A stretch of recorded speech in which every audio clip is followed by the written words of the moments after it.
Wire of resistance 12 ohm is bent in form of a circle. एक wire है 12 ओम का resistance, उसको हमने बेंट किया एक सर्कुलर शेप में.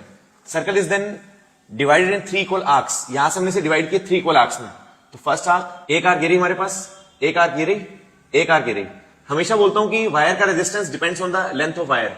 अगर हम 12 ओम की वायर के 3 हिस्से करेंगे बेटा, तो कंफर्म होता है कि उसका रेजिस्टेंस 3 हिस्सों में डिवाइड होगा. जितना वायर की लेंथ कम कर देंगे उतना उसका रेजिस्टेंस कम हो जाएगा. तो हमने 3 हिस्से कर दिए यहां से. तो कंफर्म एक रेजिस्टेंस ये बना, एक रेजिस्टेंस ये बना, एक रेजिस्टेंस ये बना, और तीनों की वैल्यू 12 डिवाइड बाय 3.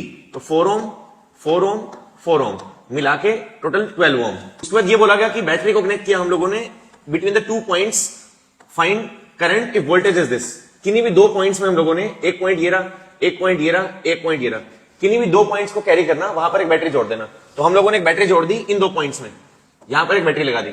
अब बैटरी लगाने के बाद ताना कि find out the total current of circuit. ये बैटरी लगा दी हम लोगों ने 6 वोल्ट की. तो हमेशा बोलता हूं कि जैसे ये एक रेजिस्टेंस है, एक रेजिस्टेंस ये वाला है, दोनों का एक एंड कनेक्ट हुआ, तो ये दोनों तो कंफर्म सीरीज में है. सीरीज में 4 + 4 it become 8. Circuit रीड्रो. Circuit draw करने पर यहां से 4 + 4 ये हो गया 8 ओम. यहां पर दिखा दो आप 8 ओम. इधर से ये वाला 4 ओम दिखा दो. ये रहा रेजिस्टेंस 4 ओम, और 4 ओम के साथ यहां पर क्या लगा हुआ है, एक बैटरी लगी हुई है 6 वोल्ट की. यहां पर दिखा दो एक battery that is of 6 volt. ये वो बैटरी दिखा दी हमने, 6 वोल्ट की बैटरी है. अब ये दोनों के बोथ हैंड्स कनेक्ट हुए. बोथ हैंड्स कनेक्ट हुए तो ये बोलेंगे पैरेलल. पैरेलल में क्या करना होता है, दोनों को मल्टीप्लाई, दोनों को मल्टीप्लाई, डिवाइड बाय दोनों को प्लस.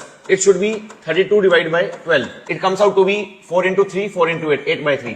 तो रेजिस्टेंस की वैल्यू 8/3 आ गई. हमें फाइंड तो करंट करना है ना बेटा, तो ओम्स लॉ लगा दो. Ohm's law is V = IR. Supply voltage कितनी है, supply voltage 6 volt. Current find करना है, रेजिस्टेंस की value 8/3. Put the value 8/3.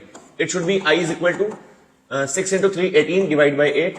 That comes out to be 2 × 4 2 × 9 9/4. Final answer is I is equal to 9/4. 9/4 is 2.25. ये answer है इसका. Its unit is ampere, 2.25 ampere. तो बहुत सिंपल. वायर 12 ओम की 3 हिस्से करने हैं, 4 ओम 4 ओम 4 ओम. इन दोनों का सीरीज 4 + 4 8 ओम. ये रहा वो 8 ओम. ये वाला 4 उसके पैरेलल में दोनों को मल्टीप्लाई, दोनों को प्लस. वहां से रेजिस्टेंस की वैल्यू 8/3, और ओम्स लॉ से आप करंट निकाल लो. वेरी इजी, नोट करो.